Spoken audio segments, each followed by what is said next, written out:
Hello ਦੋਸਤੋ, ਸਵਾਗਤ ਹੈ। ਭਾਰਤੀ ਲੋਕਤੰਤਰ ਅਤੇ ਇਸ ਦੀਆਂ ਸਮੱਸਿਆ ਚੈਪਟਰ ਵਿੱਚੋਂ ਕੁਝ ਇੰਪੋਰਟੈਂਟ ਕੁਐਸਚਨ ਆਨਸਰ ਦੇ ਵੀਡੀਓ ਦੇ ਵਿੱਚ ਪਹਿਲਾਂ 1 ਨੰਬਰ ਵਾਲੇ ਪ੍ਰਸ਼ਨ ਉੱਤਰ। ਪਹਿਲਾ ਪ੍ਰਸ਼ਨ ਹੈ, ਭਾਰਤ ਵਿੱਚ ਕਿਸ ਪ੍ਰਕਾਰ ਦੀ ਦਲ ਪ੍ਰਣਾਲੀ ਹੈ? ਉੱਤਰ ਹੈ ਬਹੁਦਲ ਪ੍ਰਣਾਲੀ। ਜਾਤੀ ਭਾਰਤ ਵਿੱਚ ਸਭ ਤੋਂ ਵੱਡਾ ਰਾਜਨੀਤਿਕ ਦਲ ਹੈ, ਇਹ ਕਥਨ ਕਿਸ ਨੇ ਕਿਹਾ? ਉੱਤਰ ਜੈ ਪ੍ਰਕਾਸ਼ ਨਾਰਾਇਣ ਜੀ ਨੇ। ਅਗਲਾ ਪ੍ਰਸ਼ਨ ਹੈ, ਲੋਕਤੰਤਰ ਵਿੱਚ ਸੁਤੰਤਰ ਅਤੇ ਨਿਰਪੱਖ ਚੋਣਾਂ ਕਰਵਾਉਣ ਦੀ ਜ਼ਿੰਮੇਵਾਰੀ ਕਿਸ ਦੀ ਹੁੰਦੀ ਹੈ? ਉੱਤਰ ਹੈ ਚੋਣ ਆਯੋਗ ਦੀ। ਭਾਰਤ ਵਿੱਚ ਖੇਤਰਵਾਦ ਦੀ ਭਾਵਨਾ ਨੇ ਰਾਜਾਂ ਅਤੇ ਕੇਂਦਰਾਂ ਵਿਚਕਾਰ ਤਣਾਅ ਦੀ ਭਾਵਨਾ ਪੈਦਾ ਕੀਤੀ ਹੈ। ਅਤੇ ਅਗਲਾ ਪ੍ਰਸ਼ਨ ਹੈ, ਭਾਰਤੀ ਸੰਵਿਧਾਨ ਦੀ ਧਾਰਾ 17 ਦੇ ਖਾਤਮੇ ਦੀ ਵਿਵਸਥਾ ਕਰਦੀ ਹੈ? ਛੂਤ ਛਾਤ ਦੇ ਖਾਤਮੇ ਦੀ ਵਿਵਸਥਾ ਕਰਦੀ ਹੈ।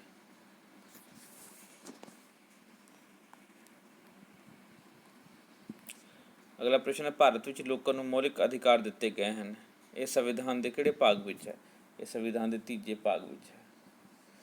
ਭ੍ਰਿਸ਼ਟਾਚਾਰ ਨੇ ਭਾਰਤ ਦੇ ਲੋਕਤੰਤਰ ਨੂੰ ਪ੍ਰਭਾਵਿਤ ਕੀਤਾ, ਠੀਕ ਜਾਂ ਗਲਤ? ਬਿਲਕੁਲ ਸਹੀ, ਠੀਕ। ਭਾਰਤੀ ਰਾਜਨੀਤੀ ਵਿੱਚ ਅੱਜ ਕੱਲ੍ਹ ਸੋਸ਼ਲ ਮੀਡੀਆ ਵੱਡੀ ਭੂਮਿਕਾ ਨਿਭਾ ਰਹੀ ਹੈ, ਠੀਕ ਜਾਂ ਗਲਤ? ਠੀਕ। ਭਾਰਤ ਇੱਕ ਧਰਮ ਨਿਰਪੱਖ ਰਾਜ ਹੈ, ਉਹ ਠੀਕ ਹੈ, ਔਰ ਧਰਮ ਆਧਾਰਿਤ ਰਾਜ ਹੈ, ਇਹ ਗਲਤ ਹੈ। ਅਤੇ ਅਗਲਾ ਪ੍ਰਸ਼ਨ ਹੈ, ਗਰੀਬੀ, ਅਨਪੜ੍ਹਤਾ ਅਤੇ ਬੇਰੁਜ਼ਗਾਰੀ ਦਾ ਭਾਰਤੀ ਲੋਕਤੰਤਰ 'ਤੇ ਕੋਈ ਪ੍ਰਭਾਵ ਨਹੀਂ ਹੈ, ਇਹ ਗਲਤ ਹੈ। ਅਤੇ ਇਹ ਕੁਛ 10 ਪ੍ਰਸ਼ਨ ਸੀਗੇ। ਹੁਣ ਆਪਾਂ ਅੱਗੇ ਵਧਦੇ ਹਾਂ 2 ਅੰਕਾਂ ਵਾਲੇ ਪ੍ਰਸ਼ਨ ਉੱਤਰ 'ਚ। ਭਾਰਤ ਵਿੱਚ ਬਹੁਦਲ ਪ੍ਰਣਾਲੀ ਸੰਸਦੀ ਸਰਕਾਰ ਲਈ ਕਿਵੇਂ ਚੁਣੌਤੀ ਹੈ? ਉੱਤਰ ਬਹੁਦਲ ਪ੍ਰਣਾਲੀ ਦੀ ਹੋਂਦ ਕਾਰਨ ਭਾਰਤ ਵਿੱਚ ਸਰਕਾਰ ਬਣਾਉਣ ਦੀਆਂ ਸਮੱਸਿਆ ਆਉਂਦੀ ਹੈ। ਕਿਸੇ ਇੱਕ ਸਮੇਂ ਸਰਕਾਰ ਟੁੱਟਣ ਦਾ ਖਤਰਾ ਰਹਿੰਦਾ ਹੈ, ਵਿਰੋਧੀ ਧਿਰ ਕਮਜ਼ੋਰ ਹੁੰਦੀ ਹੈ, ਖੇਤਰੀ ਦਲਾਂ ਦੀ ਬਹੁਲਤਾ ਹੁੰਦੀ ਹੈ ਅਤੇ ਉਚਿਤ ਵਿਕਲਪ ਦੀ ਵੀ ਕਮੀ ਹੁੰਦੀ ਹੈ। ਕਿਉਂਕਿ ਲੋਕਾਂ ਦੇ ਕੋਲ ਬਹੁਤ ਵਿਕਲਪ ਹੁੰਦੇ ਹੈ ਚੁਣਨ ਲਈ, ਵੋਟ ਪਾਉਣ ਲਈ, ਅਤੇ ਉਹਨਾਂ ਨੂੰ ਵੋਟ ਪਾਉਂਦੇ ਔਰ ਕਿਸੇ ਇੱਕ ਨੂੰ ਮੈਜੋਰਟੀ ਨਹੀਂ ਮਿਲ ਪਾਉਂਦੀ, ਜਿਸ ਕਰਕੇ ਇਹ ਸੰਸਦੀ ਪ੍ਰਣਾਲੀ ਦੀ ਚੁਣੌਤੀ ਹੈ। ਅਗਲਾ ਪ੍ਰਸ਼ਨ ਹੈ, ਭਾਰਤ ਦੀ ਦਲ ਸੰਸਦੀ ਸਰਕਾਰ ਲਈ ਕਿਵੇਂ ਖਤਰਾ ਹੈ? ਭਾਰਤ ਵਿੱਚ ਦਲ ਬਦਲੀ ਸੰਸਦੀ ਸਰਕਾਰ ਲਈ ਕਿਵੇਂ ਖਤਰਾ ਹੈ? ਉੱਤਰ ਰਾਜਨੀਤਿਕ ਦਲ ਬਦਲੀ ਦੀ ਸਮੱਸਿਆ ਖਤਮ ਕਰਨ ਲਈ ਭਾਰਤੀ ਸੰਸਦ ਨੂੰ ਵੱਲੋਂ ਕਾਨੂੰਨ ਬਣਾਇਆ ਗਿਆ, ਫਿਰ ਵੀ ਇਹ ਸੰਸਦੀ ਸਰਕਾਰ ਨੂੰ ਪ੍ਰਭਾਵਿਤ ਕਰਦੀ ਹੈ। ਰਾਜਨੀਤਿਕ ਦਲ ਬਦਲੀ ਮੌਕਾ ਪ੍ਰਸਤੀਵਾਦ ਦੀ ਰਾਜਨੀਤੀ ਨੂੰ ਉਤਸ਼ਾਹਿਤ ਕਰਦਾ ਹੈ ਅਤੇ ਸਰਕਾਰ ਦੀ ਸਥਿਰਤਾ ਲਈ ਖਤਰਾ ਹੈ। ਅਤੇ ਜਿੱਤੇ ਹੋਏ MLAs MPs ਇਕੱਲੇ ਜਾਂ ਕੁਛ ਲੋਕਾਂ ਨੂੰ ਲੈ ਕੇ ਦੂਸਰੀ ਪਾਰਟੀ 'ਚ ਚਲੇ ਜਾਂਦੇ ਹਨ, ਜਿੱਥੇ ਉਹਨਾਂ ਨੂੰ ਸਰਕਾਰ ਬਣਾਉਣ ਜਾਂ ਸਰਕਾਰ ਗਿਰਾਉਣ ਦੇ ਵਿੱਚ ਫਾਇਦਾ ਹੁੰਦਾ ਹੈ, ਅਤੇ ਇਸ ਪ੍ਰਕਾਰ ਉਹਨਾਂ ਨੂੰ ਪਰਸਨਲੀ ਫਾਇਦਾ ਹੁੰਦਾ ਹੈ, ਸਵਾਰਥ ਲਈ, ਮੰਤਰੀ ਬਣਨ ਲਈ ਜਾਂ ਪੈਸੇ ਦੇ ਲਈ ਉਹ ਇਹ ਸਾਰੇ ਕੰਮ ਕਰਦੇ ਹਨ, ਜਿਸ ਕਰਕੇ ਦਲ ਬਦਲੀ ਜਿਹੜੀ ਹੈ ਉਹ ਬਹੁਤ ਵੱਡਾ ਖਤਰਾ ਹੈ ਰਾਜਨੀਤਿਕ ਦਲ ਬਦਲੀ ਭਾਰਤੀ ਸੰਸਦੀ ਪ੍ਰਣਾਲੀ ਲਈ। ਅਗਲਾ ਪ੍ਰਸ਼ਨ ਹੈ, ਭਾਰਤ ਵਿੱਚ ਗੱਠਜੋੜ ਸਰਕਾਰਾਂ ਦੀਆਂ ਕੀ ਸਮੱਸਿਆਵਾਂ ਹਨ? ਗੱਠਜੋੜ ਸਮੱਸਿਆ ਹੁੰਦੀਆਂ ਕਿ ਉਹ ਪ੍ਰੋਬਲਮ ਹੈ ਜਿਸ ਦੇ ਵਿੱਚ ਪਹਿਲੇ ਤਾਂ ਗੱਠਜੋੜ ਸਰਕਾਰ ਕੀ ਹੁੰਦੀ, ਜਿਸ ਦੇ ਵਿੱਚ ਬਹੁਤ ਸਾਰੀ ਪਾਰਟੀਆਂ ਮਿਲ ਕੇ ਸਰਕਾਰ ਬਣਾਉਂਦੀ ਹੈ, ਔਰ ਇਸ ਦੀ ਮੁੱਖ ਸਮੱਸਿਆ ਹੈ ਕਿ ਭਾਰਤ ਵਿੱਚ ਪਿਛਲੇ ਸਾਲਾਂ ਤੋਂ ਗੱਠਜੋੜ ਸਰਕਾਰਾਂ ਦਾ ਨਿਰਮਾਣ ਹੁੰਦਾ ਹੈ, ਜਦਕਿ ਮਿਲੀ ਜੁਲੀ ਸਰਕਾਰ ਆਮ ਤੌਰ 'ਤੇ ਅਸਥਿਰ ਸਰਕਾਰ ਹੁੰਦੀ ਹੈ। ਸਾਰੇ ਆਪਣੇ ਮਤਲਬ ਅਤੇ ਮਕਸਦ ਲਈ ਮਿਲ ਕੇ ਸਰਕਾਰ ਬਣਾਉਂਦੇ ਹਨ। ਸਰਕਾਰ ਵਿੱਚ ਸ਼ਾਮਿਲ ਦਲ ਆਪਣੇ ਲਾਭ ਲਈ ਸਰਕਾਰਾਂ ਦੇ ਕੰਮਾਂ ਅਤੇ ਨੀਤੀਆਂ ਨੂੰ ਪ੍ਰਭਾਵਿਤ ਕਰਦੇ ਹਨ, ਅਤੇ ਇਸ ਪ੍ਰਕਾਰ ਗੱਠਜੋੜ ਸਰਕਾਰ ਜੋ ਹੈ ਇੱਕ ਸਮੱਸਿਆ ਰਹਿੰਦੀ ਹੈ। ਉਹ ਸਰਕਾਰ ਨੂੰ ਗਿਰਾਉਣ ਦੇ ਧਮਕੀ ਦੇ ਕੇ ਆਪਣੇ ਕਈ ਸਾਰੇ ਸਹੀ ਗਲਤ ਕੰਮ ਵੀ ਕਰਵਾਉਂਦੇ ਰਹਿੰਦੇ ਨੇ। ਅਗਲਾ ਪ੍ਰਸ਼ਨ ਹੈ, ਭਾਰਤ ਵਿੱਚ ਵੱਧ ਰਹੀ ਅਪਰਾਧੀਕਰਨ ਲੋਕਤੰਤਰ ਲਈ ਕਿਵੇਂ ਖਤਰਾ ਹੈ? ਅਤੇ ਭਾਰਤ ਵਿੱਚ ਚੋਣਾਂ ਸਮੇਂ ਅਪਰਾਧਿਕ ਪਿਛੋਕੜ ਵਾਲੇ ਵਿਅਕਤੀ ਦਾ ਪੂਰਾ ਬੋਲਬਾਲਾ ਹੁੰਦਾ ਹੈ। ਇਹ ਵਿਅਕਤੀ ਚੋਣਾਂ ਸਮੇਂ ਪੂਰੀ ਹਿੰਸਾ ਕਰਦੇ ਹਨ, ਫਿਰ ਵੀ ਸੰਸਦ ਅਤੇ ਵਿਧਾਨ ਸਭਾਵਾਂ ਵਿੱਚ ਪਹੁੰਚ ਕੇ ਅਪਰਾਧੀਕਰਨ ਦੀ ਬੜਾਵਾ ਦਿੰਦੇ ਹਨ, ਅਤੇ ਇਹ ਲੋਕਤੰਤਰ ਲਈ ਹਾਨੀਕਾਰਕ ਹੈ ਕਿ ਪੈਸੇ ਔਰ ਜ਼ੋਰ ਦੇ ਬਲ ਨਾਲ ਇਲੈਕਸ਼ਨ ਜਿੱਤਦੇ ਨੇ, ਬੂਥ ਕੈਪਚਰਿੰਗ ਕਰਦੇ ਹਨ ਔਰ ਬਹੁਤ ਸਾਰੇ ਅਜਿਹੇ ਕੰਮ ਕਰਦੇ ਹਨ ਜਿਸ ਕਰਕੇ ਲੋਕਤੰਤਰ ਨੂੰ ਖਤਰਾ ਹੁੰਦਾ। ਅਗਲਾ ਪ੍ਰਸ਼ਨ, ਜਾਤੀਵਾਦ ਲੋਕਤੰਤਰ ਉੱਪਰ ਜਾਤੀਵਾਦ ਦੇ ਦੋ ਪ੍ਰਭਾਵ ਦੱਸੋ।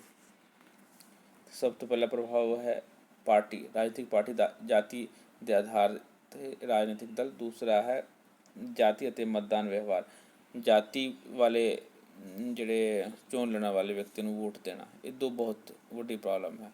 ਜਾਤੀ 'ਤੇ ਆਧਾਰਿਤ ਰਾਜਨੀਤਿਕ ਦਲਾਂ ਦੀ ਗੱਲ ਕਰਦੇ ਹਾਂ ਤਾਂ ਅਨੇਕ ਰਾਜਨੀਤਿਕ ਦਲ ਹੈ ਜਾਤੀ 'ਤੇ ਆਧਾਰਿਤ, ਜਿਵੇਂ ਕਿ ਬਹੁਜਨ ਸਮਾਜ ਪਾਰਟੀ, DMK, BJP ਨੂੰ ਵੀ ਵੱਡੀ ਜਾਤੀ ਦਾ ਪਾਰਟੀ ਮੰਨਿਆ ਜਾਂਦਾ ਹੈ, ਯਾਨੀ ਕਿ ਸਵਰਨ ਹਿੰਦੂ ਜਾਤੀ ਦੀ ਪਾਰਟੀ BJP। ਔਰ ਇੱਥੇ ਮੈਂ ਇੱਕ ਗੱਲ ਹੋਰ ਜ਼ਰੂਰ ਐਡ ਕਰਾਂਗਾ ਕਿ BJP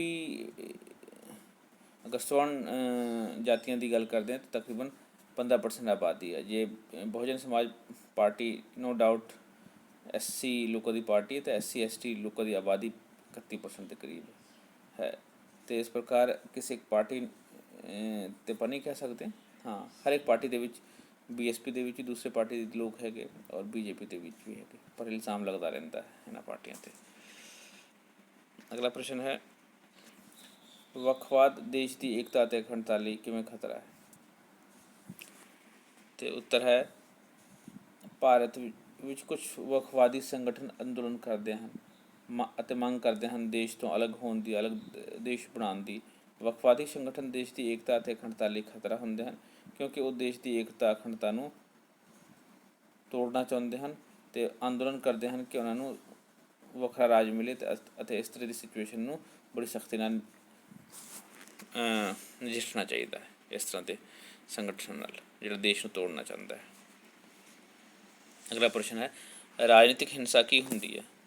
ਉੱਤਰ ਹੈ, ਉਹ ਹਿੰਸਾ ਜਿਸ ਦਾ ਵਿਸ਼ੇਸ਼ ਉਦੇਸ਼ ਰਾਜਨੀਤੀ ਹੁੰਦਾ ਹੈ, ਰਾਜਨੀਤਿਕ ਹਿੱਤ ਪੂਰੀ ਕਰਨ ਲਈ ਕੀਤੀ ਜਾਂਦੀ ਹੈ, ਉਸ ਨੂੰ ਰਾਜਨੀਤਿਕ ਹਿੰਸਾ ਕਿਹਾ ਜਾਂਦਾ ਹੈ। ਰਾਜਨੀਤਿਕ ਹਿੰਸਾ ਉਦਾਹਰਨ ਦੇ ਤੌਰ 'ਤੇ ਭਾਰਤ ਦੇ ਉੱਤਰੀ ਪੂਰਬੀ ਰਾਜਾਂ ਵਿੱਚ ਕੀਤੀਆਂ ਜਾਣ ਰਹੀਆਂ ਹਿੰਸਾਤਮਕ ਗਤੀਵਿਧੀਆਂ, ਨਵੇਂ ਰਾਜਾਂ ਦੀ ਮੰਗ ਨੂੰ ਲੈ ਕੇ ਹੋ ਰਹੀਆਂ ਹਨ ਗਤੀਵਿਧੀਆਂ, ਧਾਰਾ 377 ਖਤਮ ਕਰਨ ਜਾਂ ਨਾਗਰਿਕ ਸੋਧ ਬਿੱਲ ਵਿਰੁੱਧ ਹੋ ਰਹੀਆਂ ਹਿੰਸਾ। ਕੋਈ ਵੀ ਹਿੰਸਾ ਹੈ, ਹਿੰਸਾ ਤਾਂ ਮਾੜੀ ਹੁੰਦੀ ਹੈ, ਲੇਕਿਨ ਕੋਈ ਵੀ ਕਾਨੂੰਨ ਔਰ ਬਿੱਲ ਜਿਹੜਾ ਹੈ ਉਹ ਦੇਸ਼ ਦੇ ਸਾਰੇ ਲੋਕਾਂ ਲਈ ਹੋਣਾ ਚਾਹੀਦਾ ਹੈ। ਇਹ ਨਹੀਂ ਕਿ ਵੀ ਕੁਛ ਲੋਕਾਂ ਨੂੰ ਧਿਆਨ ਦੇ ਵਿੱਚ ਰੱਖ ਕੇ ਬਿੱਲ ਬਣਾਉਣੇ ਚਾਹੀਦੇ ਹਨ। ਇਹ ਫੈਕਟਰ ਵੀ ਜਾਣਨ ਦੀ ਲੋੜ ਹੈ ਸਟੂਡੈਂਟਸ ਨੂੰ। ਔਰ ਰਾਜਨੀਤਿਕ ਖਾਸ ਕਰਕੇ ਇੱਥੇ ਧਾਰਾ 370 ਔਰ ਨਾਗਰਿਕ ਬਿੱਲ ਦੀ ਗੱਲ 'ਤੇ ਇਹ ਹੈ ਕਿ ਵੀ ਨਾਗਰਿਕ ਬਿੱਲ ਸਾਰੇ ਨਾਗਰਿਕਾਂ ਲਈ ਬਰਾਬਰ ਹੋਣਾ ਚਾਹੀਦਾ ਹੈ ਔਰ ਉਸ ਦੇ ਵਿੱਚ ਧਰਮ ਜਾਤ ਦਾ ਆਧਾਰ ਨਹੀਂ ਦੇਖਿਆ ਜਾਣਾ ਚਾਹੀਦਾ ਹੈ ਔਰ ਇਸ ਦੇ ਆਧਾਰ 'ਤੇ ਹਿੰਸਾ ਤਾਂ ਬਿਲਕੁਲ ਨਹੀਂ ਹੋਣੀ ਚਾਹੀਦੀ ਹੈ, ਨਾ ਹੀ ਕਰਵਾਉਣੀ ਚਾਹੀਦੀ ਹੈ। ਅੱਗੇ ਹੈ, ਵੱਖਵਾਦ ਕੀ ਹੁੰਦਾ ਹੈ। ਵੱਖਵਾਦ ਖੇਤਰਵਾਦ ਦਾ ਤਿੱਖਾ ਰੂਪ ਹੈ ਅਤੇ ਇਸ ਦੇ ਵਿੱਚ ਕਿਸੇ ਖਾਸ ਖੇਤਰ ਵਿੱਚ ਵਸੇ ਲੋਕ ਭਾਰਤੀ ਸੰਘ ਤੋਂ ਸੁਤੰਤਰ ਹੋ ਕੇ ਇੱਕ ਅਲੱਗ ਸੁਤੰਤਰ ਅਤੇ ਪ੍ਰਭੁਸੱਤਾਪੂਰਨ ਦੇਸ਼ ਦੀ ਸਥਾਪਨਾ ਕਰਨਾ ਚਾਹੁੰਦੇ ਹਨ। ਇਸ ਉਦੇਸ਼ ਦੀ ਪੂਰਤੀ ਲਈ ਉਹ ਅਲੋਕਤੰਤਰੀ ਵਿਧੀਆਂ ਦਾ ਪ੍ਰਯੋਗ ਕਰਦੇ ਹਨ, ਜਿਵੇਂ ਕਿ ਹਿੰਸਾ, ਦੇਸ਼ ਤੋਂ ਅਲੱਗ ਹੋਣ ਲਈ ਹਿੰਸਕ ਘਟਨਾਵਾਂ ਕਰਦੇ ਅਤੇ ਮੰਗ ਕਰਦੇ ਹਨ ਕਿ ਦੇਸ਼ ਤੋਂ ਅਲੱਗ ਕਰ ਦਿੱਤਾ ਜਾਵੇ। ਔਰ ਵੱਖਵਾਦੀ ਪੱਧਤੀ ਵੀ ਸਾਡੇ ਦੇਸ਼ ਲਈ ਬੜਾ ਖਤਰਾ ਹੈ। ਇਸ ਤਰ੍ਹਾਂ ਦੀ ਗਤੀਵਿਧੀਆਂ ਨੂੰ ਬਿਲਕੁਲ ਬਰਦਾਸ਼ਤ ਨਹੀਂ ਕੀਤਾ ਜਾਣਾ ਚਾਹੀਦਾ ਹੈ। ਜਾਤੀ 'ਤੇ ਆਧਾਰਿਤ ਦਬਾਅ ਸਮੂਹ ਕੀ ਹੁੰਦੇ ਹਨ। ਉਹ ਦਬਾਅ ਸਮੂਹ ਜਿਹੜੇ ਜਾਤੀ 'ਤੇ ਆਧਾਰਿਤ ਹੋਣ, ਉਹਨਾਂ ਨੂੰ ਜਾਤੀ ਆਧਾਰਿਤ ਦਬਾਅ ਸਮੂਹ ਕਿਹਾ ਜਾਂਦਾ ਹੈ। ਵੱਖ-ਵੱਖ ਜਾਤੀਆਂ ਦੁਆਰਾ ਆਪਣੇ ਹਿੱਤਾਂ ਦੀ ਪੂਰਤੀ ਲਈ ਅਨੇਕਾਂ ਹੀ ਦਬਾਅ ਸਮੂਹਾਂ ਦਾ ਨਿਰਮਾਣ ਕੀਤਾ ਗਿਆ, ਜਿਵੇਂ ਕਿ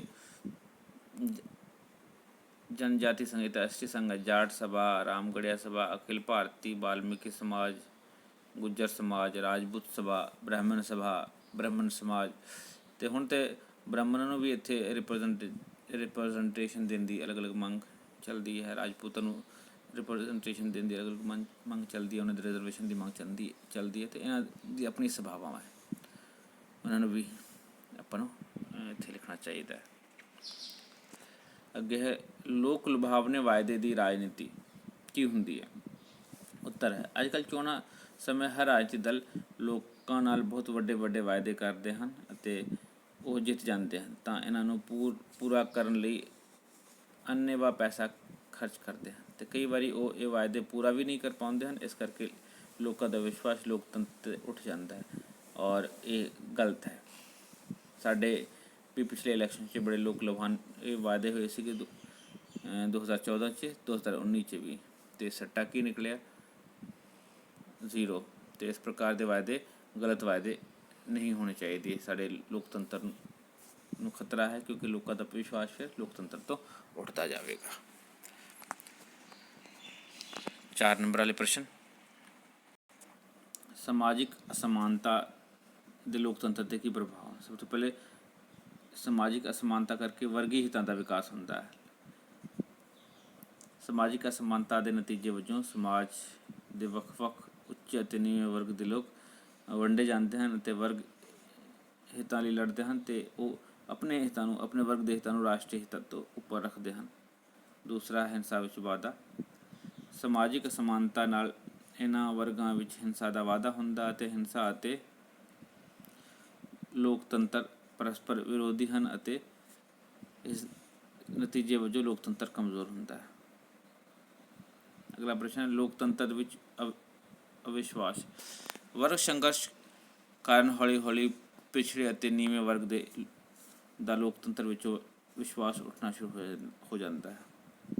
ਚੌਥਾ ਪੁਆਇੰਟ ਹੈ ਰਾਜਨੀਤਿਕ ਉਦਾਸੀਨਤਾ। ਸਮਾਜਿਕ ਅਸਮਾਨਤਾ ਕਰਕੇ ਵਿਅਕਤੀ ਆਪਣੀਆਂ ਨਿੱਜੀ ਸਮੱਸਿਆਵਾਂ ਵਿੱਚ ਉਲਝੇ ਰਹਿੰਦੇ ਹਨ ਅਤੇ ਰਾਜਨੀਤਿਕ ਮਸਲਿਆਂ ਵਿੱਚ ਦਿਲਚਸਪੀ ਨਹੀਂ ਲੈਂਦੇ ਹਨ, ਜਿਸ ਕਰਕੇ ਰਾਜਨੀਤਿਕ ਉਦਾਸੀਨਤਾ ਦੀ ਸਿਚੁਏਸ਼ਨ ਪੈਦਾ ਹੁੰਦੀ ਹੈ। ਅਗਲਾ ਪ੍ਰਸ਼ਨ ਹੈ ਅਨਪੜ੍ਹਤਾ ਭਾਰਤੀ ਲੋਕਤੰਤਰ ਨੂੰ ਕਿਵੇਂ ਪ੍ਰਭਾਵਿਤ ਕਰਦੀ ਹੈ? ਸਭ ਤੋਂ ਪਹਿਲਾਂ ਰਾਜਨੀਤਿਕ ਚੇਤਨਾ ਦੀ ਕਮੀ ਹੁੰਦੀ ਹੈ। ਲੋਕਤੰਤਰ ਦੀ ਸਫਲਤਾ ਲਈ ਲੋਕਾਂ ਵਿੱਚ ਰਾਜਨੀਤਿਕ ਸੂਝ-ਬੂਝ ਦਾ ਹੋਣਾ ਬਹੁਤ ਜ਼ਰੂਰੀ ਹੈ, ਪਰੰਤੂ ਅਨਪੜ੍ਹ ਵਿਅਕਤੀ ਵਿੱਚ ਰਾਜਨੀਤਿਕ ਚੇਤਨਾ ਦੀ ਕਮੀ ਰਹਿ ਜਾਂਦੀ ਹੈ। ਅਗਲਾ ਪੁਆਇੰਟ ਹੈ ਰੂੜੀਵਾਦੀ ਸੋਚ। ਅਨਪੜ੍ਹ ਵਿਅਕਤੀ ਵਿੱਚ ਗਿਆਨ ਦੀ ਘਾਟ ਹੋਣ ਕਰਕੇ ਉਸ ਦਾ ਦ੍ਰਿਸ਼ਟੀਕੋਣ ਰੂੜੀਵਾਦੀ ਅਤੇ ਪਿਛਾਂਹ ਖਿੱਚੂ ਹੁੰਦਾ ਹੈ। ਉਹ ਸਰਕਾਰ ਦੁਆਰਾ ਉਠਾਏ ਗਏ ਹਰ ਪ੍ਰਗਤੀਸ਼ੀਲ ਕਾਰਜ ਦਾ ਵਿਰੋਧ ਕਰਦਾ ਹੈ। ਉਸ ਤੋਂ ਬਾਅਦ ਹੈ ਸਿਹਤਮੰਦ ਲੋਕਮਤ ਦੀ ਘਾਟ। ਅਨਪੜ੍ਹ ਵਿਅਕਤੀ ਸਮਝਦਾਰੀ ਨਾਲ ਲੋਕਤੰਤਰ ਵਿੱਚ ਆਪਣਾ ਮਤ ਨਹੀਂ ਰੱਖ ਸਕਦਾ ਕਿਉਂਕਿ ਉਸ ਵਿੱਚ ਗਿਆਨ ਦੀ ਘਾਟ ਹੁੰਦੀ ਹੈ। 3 ਹੈ ਭੋਲੇ ਭਾਲੇ ਲੋਕਾਂ ਨੂੰ ਗੁੰਮਰਾਹ ਕਰਨਾ ਸੌਖਾ ਹੁੰਦਾ ਹੈ। ਅਨਪੜ੍ਹ ਲੋਕ ਆਮ ਤੌਰ 'ਤੇ ਭੋਲੇ ਭਾਲੇ ਹੁੰਦੇ ਹਨ। ਚਲਾਕ ਨੇਤਾ ਉਹਨਾਂ ਨੂੰ ਚੋਣਾਂ ਸਮੇਂ ਗੁੰਮਰਾਹ ਕਰ ਦਿੰਦੇ ਹਨ। ਇਸ ਪ੍ਰਕਾਰ ਅਨਪੜ੍ਹਤਾ ਲੋਕਤੰਤਰ ਨੂੰ ਪ੍ਰਭਾਵਿਤ ਕਰਦੀ ਹੈ। ਖੇਤਰਵਾਦ ਦੇ ਰੂਪ ਲਿਖੋ। ਖੇਤਰਵਾਦ ਦੇ ਅਲੱਗ-ਅਲੱਗ ਰੂਪ ਹੈਗੇ, ਜਿਵੇਂ ਕਿ ਭਾਰਤੀ ਸੰਘ ਤੋਂ ਅਲੱਗ ਹੋਣ ਦੀ ਮੰਗ। ਇਹ ਖੇਤਰਵਾਦ ਦਾ ਤਿੱਖਾ ਰੂਪ ਹੈ। ਇਸ ਵਿੱਚ ਕੋਈ ਖੇਤਰ ਭਾਰਤੀ ਸੰਘ ਤੋਂ ਸੁਤੰਤਰ ਹੋ ਕੇ ਇੱਕ ਅਲੱਗ ਦੇਸ਼ ਦੀ ਮੰਗ ਕਰਦਾ। ਦੂਸਰਾ, ਭਾਰਤੀ ਸੰਘ ਦੇ ਅੰਦਰ ਵੱਖਰੇ ਰਾਜ ਦੀ ਮੰਗ। ਇਹ ਹੈ ਕਿ ਕੁਝ ਖੇਤਰ ਅਲੱਗ ਹੋ ਕੇ ਅਲੱਗ ਰਾਜ ਦੀ ਮੰਗ ਕਰਦੇ ਹਨ ਅਤੇ ਜਿਵੇਂ ਕਿ ਪੱਛਮੀ ਬੰਗਾਲ 'ਚੋਂ ਗੋਰਖਾਲੈਂਡ, ਰਾਈਟ। ਉਦਾਹਰਨ ਦੇ ਤੌਰ 'ਤੇ ਪੱਛਮੀ ਬੰਗਾਲ ਵਿੱਚੋਂ ਗੋਰਖਾਲੈਂਡ, ਅਸਾਮ ਵਿੱਚੋਂ ਬੋਡੋਲੈਂਡ ਆਦਿ ਦੀ ਮੰਗ ਜਿਹੜੀ ਹੈ। ਉਸ ਤੋਂ ਬਾਅਦ ਹੈ ਪੁਰਾਣੇ ਰਾਜ ਦੀ ਮੰਗ, ਪੂਰਨ ਰਾਜ ਦੀ ਮੰਗ। ਸੰਘੀ ਖੇਤਰ ਲਈ ਕਈ ਵਾਰੀ ਪੂਰਨ ਰਾਜ ਦੀ ਮੰਗ ਕਰਦੇ ਹਨ, ਜਿਵੇਂ ਕਿ ਦਿੱਲੀ, ਅੰਡਮਾਨ ਨਿਕੋਬਾਰ ਦੇ ਲੋਕ ਪੂਰਨ ਰਾਜ ਦੀ ਮੰਗ ਕਰਦੇ ਹਨ। ਉਸ ਤੋਂ ਬਾਅਦ ਹੈ ਰਾਜਾਂ ਲਈ ਵਧੇਰੇ ਖੁਦਮੁਖਤਿਆਰੀ ਦੀ ਮੰਗ। ਕੁਝ ਰਾਜ ਆਪਣੇ ਲਈ ਵੱਧ ਤੋਂ ਵੱਧ ਖੁਦਮੁਖਤਿਆਰੀ ਦੀ ਮੰਗ ਕਰਦੇ ਹਨ ਅਤੇ ਚਾਹੁੰਦੇ ਹਨ ਕਿ ਕੇਂਦਰ ਰਾਜਾਂ ਵਿੱਚ ਘੱਟ ਤੋਂ ਘੱਟ ਦਖਲਅੰਦਾਜ਼ੀ ਕਰੇ, ਅਤੇ ਇਹ ਖੇਤਰਵਾਦ ਦੇ ਕੁਝ ਮੁੱਖ ਰੂਪ ਸਨ। ਅਗਲਾ ਪ੍ਰਸ਼ਨ ਹੈ ਸੰਪਰਦਾਇਕਤਾਵਾਦ ਦੇ ਭਾਰਤੀ ਰਾਜਨੀਤੀ ਦੇ ਉੱਪਰ ਪ੍ਰਭਾਵ ਲਿਖੋ। ਸੰਪਰਦਾਇਕਤਾਵਾਦ ਰਾਜਨੀਤਿਕ ਦਲ ਦਾ ਨਿਰਮਾਣ। ਅੱਜ ਕੱਲ੍ਹ ਸੰਪਰਦਾਇਕਤਾਵਾਦ ਯਾਨੀ ਕਿ ਧਰਮ ਦੇ ਆਧਾਰ 'ਤੇ ਰਾਜਨੀਤਿਕ ਦਲਾਂ ਦਾ ਨਿਰਮਾਣ ਹੁੰਦਾ ਹੈ। ਅੱਜ ਕੱਲ੍ਹ ਧਰਮ ਦੇ ਆਧਾਰ 'ਤੇ ਰਾਜਨੀਤਿਕ ਦਲ ਦਾ ਨਿਰਮਾਣ ਹੁੰਦਾ ਹੈ ਅਤੇ ਲੋਕਤੰਤਰ ਲਈ ਖਤਰਾ ਹੈ, ਜਿਵੇਂ ਕਿ AIMM ਹੈ, ਜਿਵੇਂ ਕਿ BJP ਨੂੰ ਹਿੰਦੂ ਧਰਮ ਵਾਲੇ ਦੀ ਪਾਰਟੀ ਮੰਨੀ ਜਾਂਦੀ ਹੈ, ਜਾਂ ਅਕਾਲੀ ਦਲ ਸਿੱਖ ਧਰਮ ਵਾਲੇ ਦੀ ਪਾਰਟੀ ਹੈ, ਅਤੇ ਇਸ ਤਰ੍ਹਾਂ ਧਰਮ ਦੇ ਆਧਾਰ 'ਤੇ ਨਹੀਂ ਹੋਣਾ ਚਾਹੀਦਾ ਹੈ ਪਾਰਟੀ। ਦੂਸਰਾ ਹੈ ਸੰਪਰਦਾਇਕ ਦੰਗੇ, ਫਸਾਦ। ਧਰਮ ਦੇ ਆਧਾਰ ਉੱਤੇ ਦੰਗੇ ਫਸਾਦ ਲੋਕਤੰਤਰ ਲਈ ਖਤਰਾ ਹਨ, ਜਿਵੇਂ ਕਿ ਨਾਗਰਿਕ ਸ਼ੋਧ ਬਿੱਲ ਨੂੰ ਲੈ ਕੇ ਦਿੱਲੀ ਵਿੱਚ ਸੰਪਰਦਾਇਕ ਦੰਗੇ ਹੋਏ ਸਨ। ਇਹ ਸੱਚਮੁੱਚ ਹੀ ਇਸ ਤਰ੍ਹਾਂ ਦੇ ਸੰਪਰਦਾਇਕ ਦੰਗੇ ਜਿਹੜੇ ਆ ਇਹ ਰਾਜਨੀਤਿਕ ਉੱਪਰ ਪੂਰਾ ਪ੍ਰਭਾਵ ਪਾਉਂਦੇ ਹਨ। ਅੱਗੇ ਸੰਪਰਦਾਇਕ ਦਬਾਅ ਸਮੂਹਾਂ ਦਾ ਨਿਰਮਾਣ। ਭਾਰਤ ਵਿੱਚ ਸੰਪਰਦਾਇਕ ਦਬਾਅ ਸਮੂਹ ਦਾ ਨਿਰਮਾਣ ਕੀਤਾ ਜਾਂਦਾ ਹੈ ਜੋ ਕਿ ਲੋਕਤੰਤਰ ਲਈ ਖਤਰਾ ਹੈ, ਯਾਨੀ ਕਿ ਧਰਮ ਦੇ ਆਧਾਰ 'ਤੇ ਦਬਾਅ ਸਮੂਹ ਬਣਦੇ ਹਨ। ਅੱਗੇ ਖੁਸ਼ ਕਰਨ ਦੀ ਨੀਤੀ। ਚੋਣਾਂ ਦੇ ਸਮੇਂ ਹਰ ਪਾਰਟੀ ਕਿਸੇ ਖਾਸ ਧਰਮ ਦੇ ਲੋਕਾਂ ਨੂੰ ਖੁਸ਼ ਕਰਨ ਲਈ ਕੁਛ ਨਾ ਕੁਛ ਕਵਾਇਦ ਕਰਦੀ ਹੈ, ਕੁਛ ਨਾ ਕੁਛ ਕੋਸ਼ਿਸ਼ ਕਰਦੀ ਹੈ ਔਰ ਉਹ ਉਹਨੂੰ ਭੜਕਾਉਂਦੀ ਹੈ ਜੋ ਲੋਕਤੰਤਰ ਲਈ ਹਾਨੀਕਾਰਕ ਹੈ। ਇਸ ਪ੍ਰਕਾਰ ਅਸੀਂ ਦੇਖਦੇ ਹਾਂ ਕਿ ਸੰਪਰਦਾਇਕਤਾਵਾਦ ਕਿਵੇਂ ਲੋਕਾਂ ਲਈ ਔਰ ਦੇਸ਼ ਲਈ ਖਤਰਾ ਹੈ। ਇਹ ਸਨ ਕੁਛ ਇੰਪੋਰਟੈਂਟ ਪ੍ਰਸ਼ਨ ਅਤੇ ਮਿਲਦੇ ਹਾਂ ਫਿਰ ਅਗਲੇ ਵੀਡੀਓ 'ਚ। Thank you, take care, bye bye.